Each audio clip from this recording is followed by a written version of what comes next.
be talking about Greek mythology. Specifically, we're only going to be talking about how the Greeks thought the universe was created and the 12 main Olympian gods. Now, there are more than 12 gods. There are thousands, probably, of minor things too, like magic and new beginnings and certain types of food.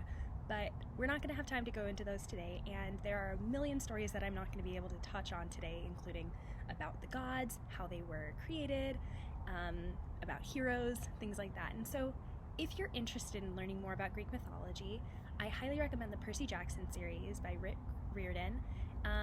They're a little bit for older children, so they're 11 and up. So if you're interested in reading them, I highly recommend those books. They're some of my favorites. They're up there with Harry Potter. But if you're younger, there are still a lot of books out there that you can kind of go get extra resources or extra stories that are appropriate. And yeah, so I cannot emphasize this enough. I am leaving out so much information, but these are the main points about Greek mythology that I think will take you pretty far.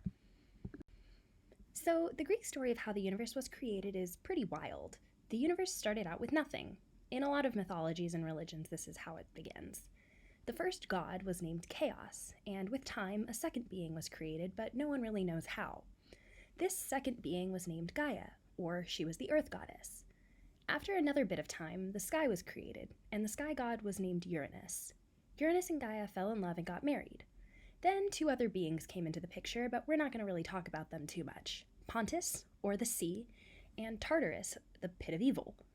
Many other beings started popping up everywhere, but the ones that will lead to our stories about the Greek gods were called the Titans. The original 12 Titans were the first children from Gaia and Uranus. The 12 Titans were human-like beings with special abilities, and they were incredibly powerful. Gaia and Uranus had two more sets of triplets. The first set were the Cyclopses, and the second set were called the Hundred-Handed Ones. In this picture, you can see both of them going into that little orange part.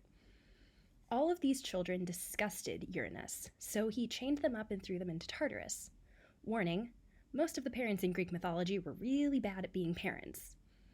So this made Gaia very angry, so she fashioned a weapon called a scythe and told her Titan children to kill Uranus, their father.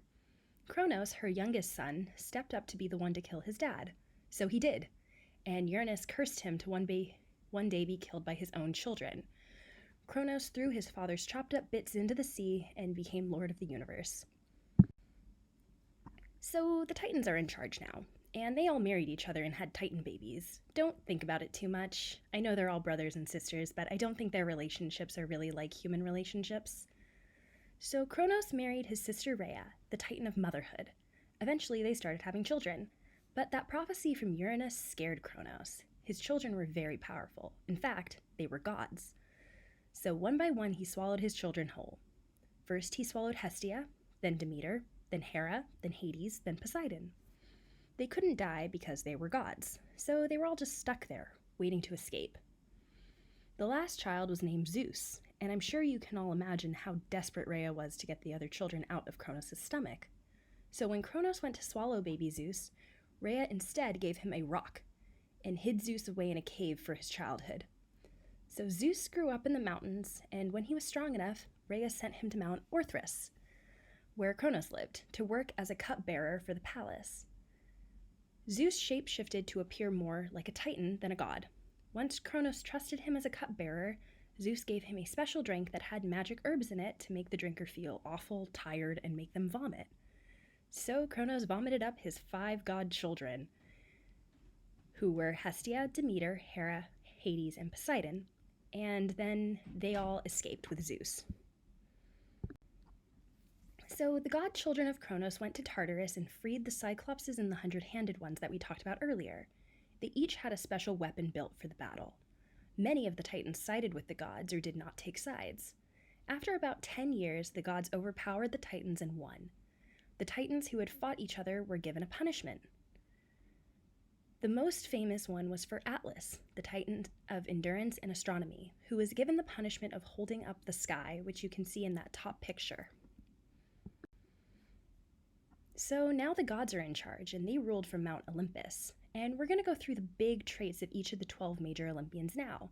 But there are so many other minor gods. So as we go through this, you will see that there is another name next to each god name. This is because the Roman gods were essentially the same as the Greek gods, just with different names. And most of the Roman names are terms that we see in astronomy today. So Zeus is Jupiter, Aphrodite is Venus, you name it. So Zeus is our first big god. In fact, he was king of the gods in a way. The gods mostly ruled as a council from Mount Olympus, but Zeus was the big guy. He was the god of the sky and of kingly power. And his most famous symbol is the weapon that the 100-handed ones made for him before the Titan War, the lightning bolt. His other symbol is an eagle. Zeus was known for not being very nice, and he definitely had a temper. He eventually married his sister Hera. Remember, I told you not to think about it. And they had a few children, some of whom became members of the Olympian Council. He was known for coming down to the mortal world fairly often and having babies with mortals. Many of these babies went on to be famous heroes, such as Hercules or Heracles, but those stories are for another time.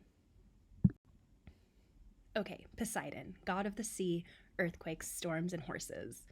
People in ancient Greece prayed to him a lot because a lot of their culture depended on the ocean. Most Greek cities were on the coast or on islands in the Mediterranean. They would use boats to travel to battles, and they ate a lot of fish, so you really wanted to be on Poseidon's good side. If you weren't, you might not be able to safely get to battle or feed your family, or worse, Poseidon could seriously damage your city. And he was definitely known for having a temper and an unpredictable mood, just like the ocean, calm one day and seriously dangerous next. And Poseidon also created horses from sea waves. That's why he's the god of horses. Poseidon married a Nereid named Amphitrite, and together they had a son named Triton. Poseidon's symbol is a trident, which was the weapon he was given during the Titan War. Poseidon, just like Zeus, also had a lot of children with either mortals or naiads, which are like river or ocean spirits, and a lot of his children were cyclopses. So the last of the big three is Hades. Most of the time, Hades was left alone. He was the god of the underworld and essentially everything underground, including precious gems, so he was also the god of wealth. In Greek mythology, the underworld was where people who died went, and there were fields of punishment, isles of the blessed for heroes, and the fields of asphodel for everyone else. So he hung out with dead people a lot, and this made the other gods uncomfortable. Eventually, he married Demeter's daughter, Persephone. He was known as fair, stern, and unyielding, so no amount of worship during your life could guarantee how you would be treated in the underworld.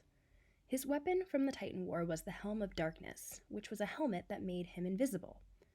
Guarding the underworld was a 3-headed dog named Cerberus. Hades did not leave the underworld often and therefore had very few children. Hera was the wife of Zeus and queen of the gods. She was the goddess of marriage and of birth. She was known for being very temperamental and jealous of Zeus. In fact, her temper often scared her husband, which says a lot because he was king of the gods and known for his own temper. In fact, so she was jealous for a very good reason. Zeus snuck down to the mortal world often to have children, and Hera, being the goddess of marriage, did not appreciate that. So she often took her anger out on his children, or their mothers, and other mortals. She turned many of them into animals or monsters, actually, and her sacred animal was the peacock. Demeter was the goddess of harvest and agriculture, and the sister of Hera and Zeus. She was the one many farmers prayed to and worshipped.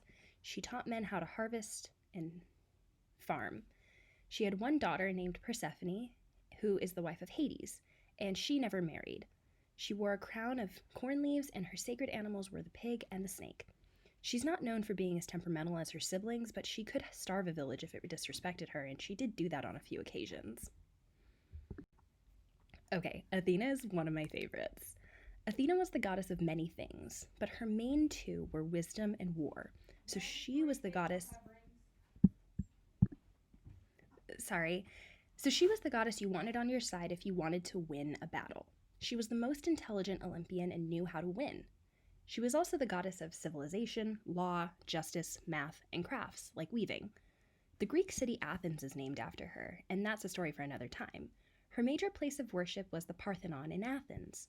So Athena is the daughter of Zeus, and stories vary on how she was born, but one thing is for sure, she was not born like the other gods. She literally burst from Zeus's head fully formed and in armor and started being awesome. She was known for being a friend to many heroes and helped them accomplish their quests. So Ares is the opposite of Athena in many ways. While Athena was the goddess of strategic warfare, Ares was the one of violent physical war and bloodshed. He was one of Zeus and Hera's sons. He had an ongoing affair with Aphrodite, and they had several god children together. He was not well liked in ancient Greece and was not very friendly with other gods, so there aren't that many stories about him. And his sacred animal was a vulture. So Hephaestus was the second son of Hera and Zeus. He was the god of fire and metalworking, so he made a lot of tools and weapons for the gods. Though he married Aphrodite, he was known for being horribly disfigured and ugly. In fact, when he was born, Hera threw him from Mount Olympus because he was so imperfect. I know. She sounds like a great mom. He was known as a friend to mortals and often helped them in their quests, so he made a lot of their armor and weapons for their different quests.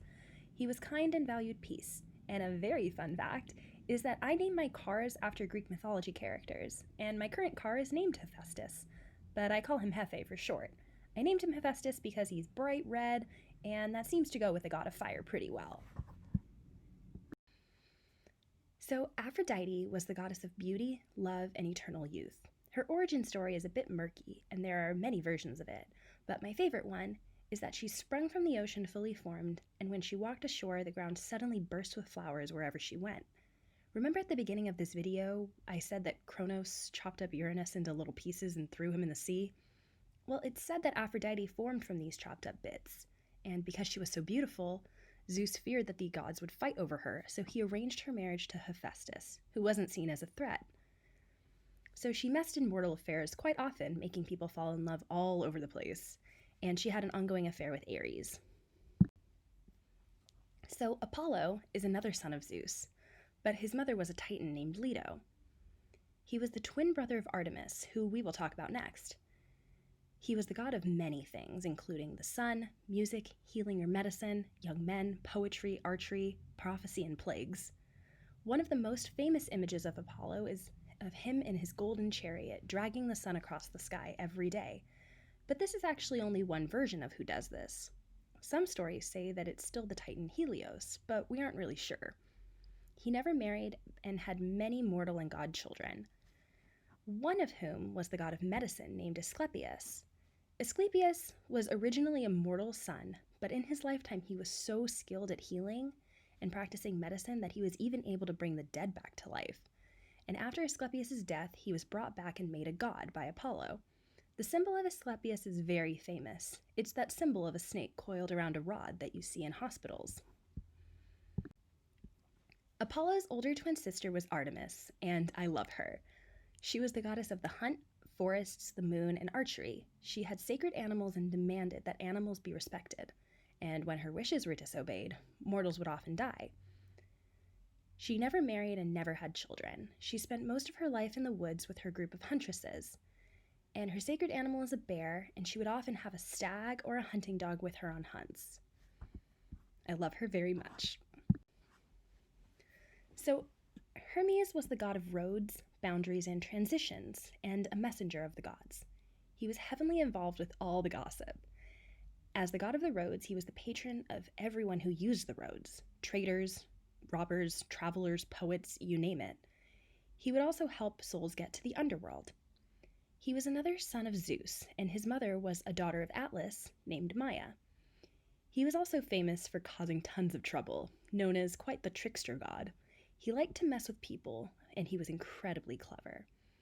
And though he liked to cause trouble, he was often seen as good and helpful to mortals. His two symbols were his winged sandals and his caduceus, which is a staff with two snakes wrapped around it.